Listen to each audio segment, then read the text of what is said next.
أعوذ بالله السميع العليم من الشيطان الرجيم. بسم الله الرحمن الرحيم. إن الحمد لله نحمده ونستعينه ونستغفره ونستهديه ونعوذ بالله من شرور أنفسنا ومن سيئات أعمالنا. إنه من يهده الله فلا مضل له ومن يضلل فلا هادي له، وأشهد أن لا إله إلا الله وحده لا شريك له، وأشهد أن محمدا عبده ورسوله. أما بعد، تعالوا نشوف إيه اللي حصل في الأرض من سنة 639 إلى سنة 649. ال10 سنوات دولت ليهم طابع مميز بيجمعهم، ولذلك سنتحدث عنهم إجمالا. بعد ولاية كيوك ابن أوكيتاي خاقان التتار الجديد قرر أن يوقف الحملات التوسعية، قرر أن يتفرغ لتثبيت الأقدام في أجزاء المملكة الواسعة. كيوك قعد يحكم التتار من سنة 639 لسنة 646، 7 سنوات. لم يدخل التتار في هذه السنوات السبع أي بلد جديدة. رأى الصليبيون في غرب أوروبا هذا النهج غير التوسعي عند كيوك، تجددت الآمال في التعاون معهم ضد المسلمين. أرسل البابا الكاثوليكي اللي كان عايش في روما، كان اسمه إنوسنت الرابع، أرسل سفارة إلى منغوليا في سنة 643. قلنا لكم قبل كده المسافة ما بين روما وما بين قراقورم عاصمة منغوليا 12,000 كيلومتر ذهابا فقط. بعت له رسالة يعرض عليه التوحد مع التتار لحرب المسلمين في مصر والشام. ولم يكن من هم هذه السفارة مطلقا أن ترفع الظلم عن نصارى أوروبا وروسيا. الكلام ده ما كانش في اعتبار البابا الكاثوليكي بالمرة، لأن معظم البلاد الأوروبية التي وقعت وروسيا كانت هذه البلاد أرثوذكسية. وصل الوفد الصليبي الكاثوليكي إلى قراقورم وسلم رسالة البابا إنوسنت الرابع إلى كيوك ابن أوكيتاي خاقان التتار، وبدأ كيوك يقرأ رسالة البابا.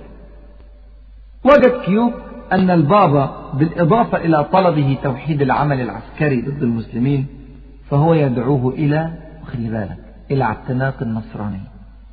يعني برضو البابا إنوسنت الرابع القضية عنده عقائدية وبيحارب عشان مبدأ، فقال له يعرض عليه الدخول في دين النصرانية والتعاون العسكري ضد المسلمين. اعتبر خاقان التتار هذا تعديا خطيرا من البابا.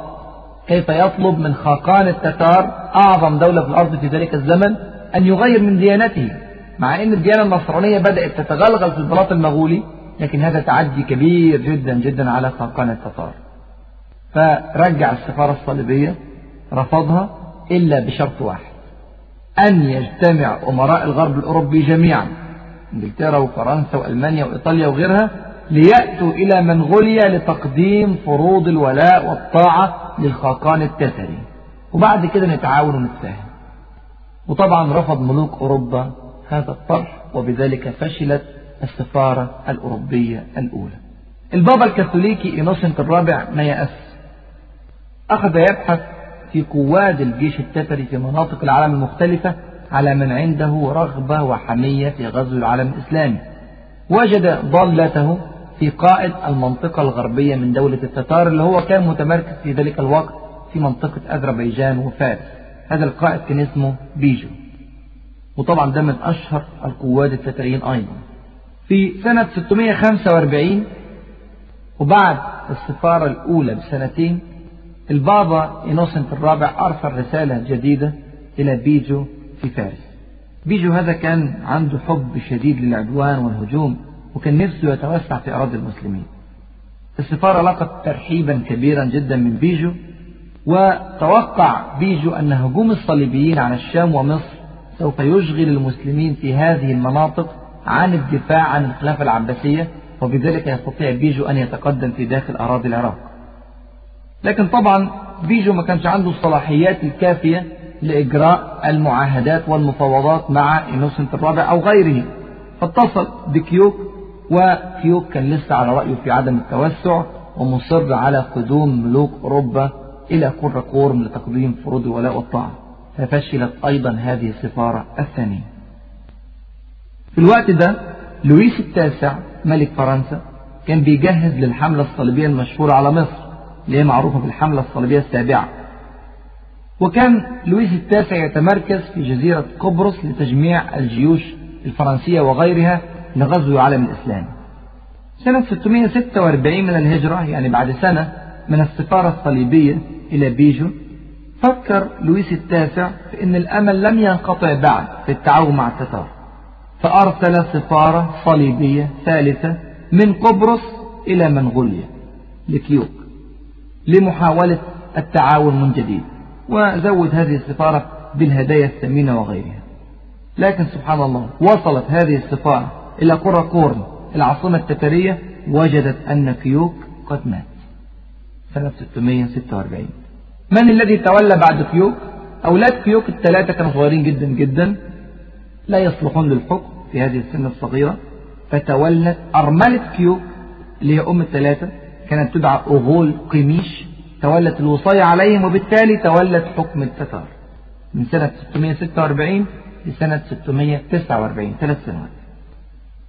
السفارة الصليبية الثالثة بتاعت لويس التاسع توجهت إلى ملكة التتار. ملكة التتار استقبلتها بحفاوة، لكن اعتذرت عن إمكانية التعاون مع السفارة الصليبية، لأن هي مشغولة بالمشاكل الضخمة التي طرأت في مملكة التتار نتيجة موت كيوك، بالإضافة طبعا إلى أن عامة قواد التتار، عامة قواد الجيوش وقواد المدن، لم يكونوا موافقين ببساطة على حكم امرأة لدولة التتار.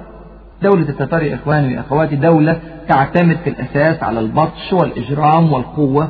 الأوضاع كانت غير مستقرة في منغوليا وفي غيرها من البلاد، فمطلوب أن يتولى القيادة رجل حازم. فردت السفارة وعادت السفارة الصليبية الثالثة دون نتيجة تذكر. لكن مع ذلك لويس التاسع أصر على الحرب، وغزا بالفعل مصر، ونزل سنة 647 إلى دمياط واحتلها، وبدأت الحملة الصليبية السابعة كان لها أثار كبيرة جدا، وسنأتي إن شاء الله إلى تفصيل عنها في الدروس القادمة. المهم في هذه الأحداث أن ندرك أن الوضع في منغوليا لم يكن مستقرا. التتار لم يستطيعوا قبول امرأة كيوك كملكة عليهم، ومن ثم اجتمع المجلس الوطني للتتار واختار في سنة 649 خاقان جديد للتتار.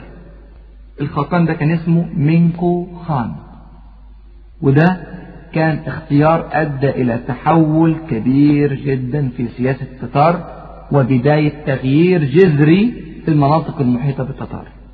مينكو خان هذا كانت له سياسة توسعية شديدة الشبه بسياسة جنكيز خان المؤسس الأول لدولة التتار، وكذلك شبيهة بسياسة أوكيتاي الذي فتحت أوروبا في عهده.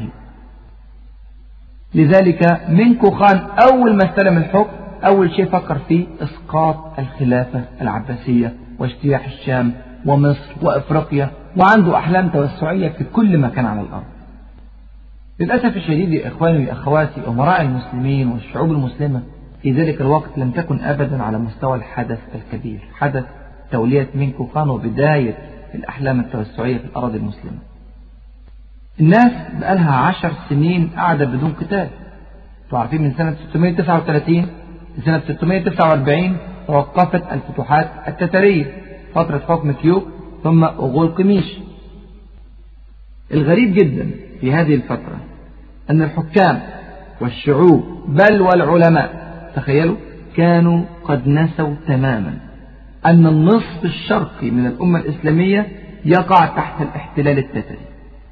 نسوا أن التتار أصبحوا قاب قوسين أو أدنى من الخلافة العباسية ومن الشام ومن مصر والحجاز، لدرجة أن المؤرخين الذين يؤرخون لهذه الفترة لا يذكرون البتة أي شيء عن التتار. تخيل، يعني على سبيل المثال افتح البداية والنهاية لابن كثير. طبعا ابن كثير ما كانش عايش الفترة دي، ابن كثير نقل عن المؤرخين الذين كانوا معاصرين لهذه الأحداث وكتبوا، فالمؤرخون في ذلك الوقت لا يكتبون شيئا عن التتار بالمرة. شوف مثلا لما تفتح ابن كثير من سنة 639 لسنة 649 ما تلاقيش ولا كلمة على التتار، كأن القضية التتارية قد حلت تماما. أما هتلاقي ايه في البداية والنهاية في الفترة دي؟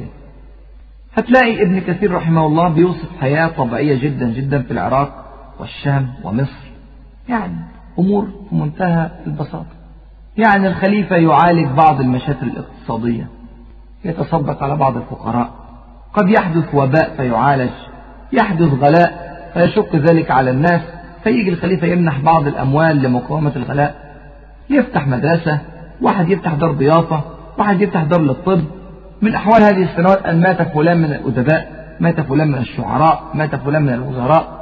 أهو أين العلماء الذين يخطبون على المنابر وفي حلقات العلم يشرحون للناس خطر التتار ويذكرونهم بمصيبة المسلمين في البلاد المنكوبة بالتتار؟ أين الحكام الذين يجهزون الشعوب ليوم لا محالة هو آت؟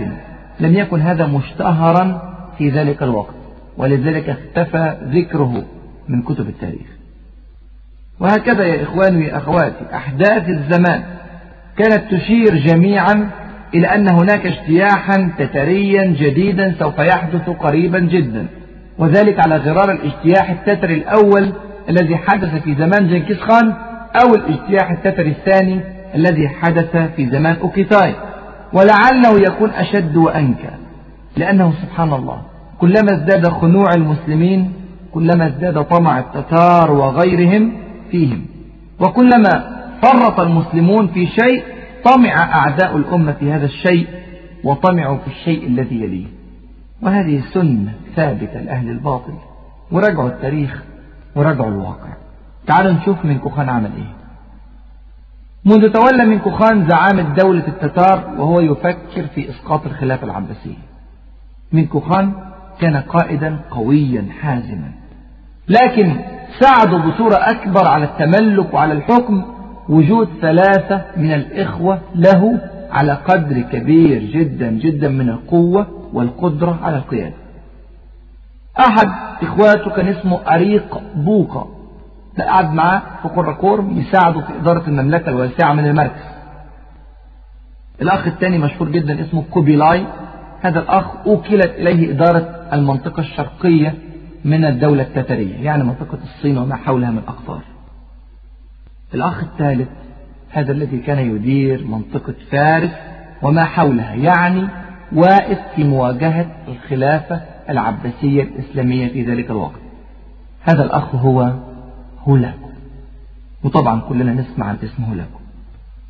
هولاكو الزعيم التتري السفاح الذي لا يمتلك أي نزعة إنسانية من أي نوع، الرجل الذي كان لا يرتوي إلا بدماء البشر، كان تماما كسلفه جنكيز خان لعنهم الله. هولاكو شخصية من أبشع الشخصيات في التاريخ قاطبة، وكان هولاكو واقف قدام الدولة الإسلامية، لذلك مجال العمل الرئيسي بتاعه كان البلاد الإسلامية. معظم الدماء التي أسالها كانت دماء إسلامية، معظم الآلام التي زرعها في قلوب البشر كانت آلاما في قلوب المسلمين. وسبحان الله كأن الحقد اللي كان في قلب هولاكو ده ما كانش كافي على الأمة الإسلامية. اتجوز هولاكو من واحدة اسمها طقز خاتون. طقز خاتون هذه كانت نصرانية شديدة الحقد على المسلمين، فاجتمع الحقد التتري مع الحقد الصليبي في مواجهة الخلافة العباسية والشام وما بعدها، ولا حول ولا قوة إلا بالله.